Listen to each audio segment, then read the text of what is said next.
Hello, I'm Tamás Matura from Hungary, and this is my voice for choice. I would like to talk about two important developments in the recent months about Central Europe, China and the United States of America. In the past few months, we have witnessed that American-Chinese relations have been deteriorating, and obviously it has an impact on the European Union and Central European countries as well. As always, when two major powers, two giants, have a clash within each other, is the periphery of the world what gets really impacted first. So it seems that Central European countries, at least some of them, have started to react to these changes of relations between America and China. Poland and the Czech Republic already started to move a little bit away, to distance themselves from China and moved closer to the United States of America once again.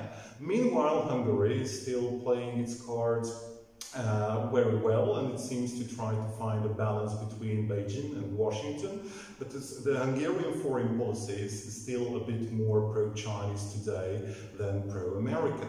The major question of our time is how these Central European countries will develop their foreign policy, how they will act towards the United States and China, and how the whole European Union will find a common solution, if there is a common solution, to find a balance between America and China.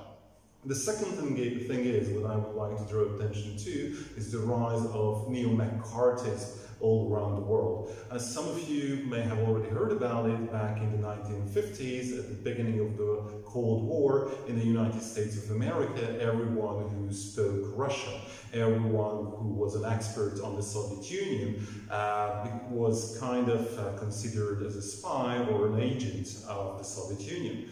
Today we've been witnessing a similar development all around Europe, that some people started to blame those who travel to China, who speak Chinese, or who have a real professional relationship with any kind of Chinese people or Chinese institutions, that they work for China.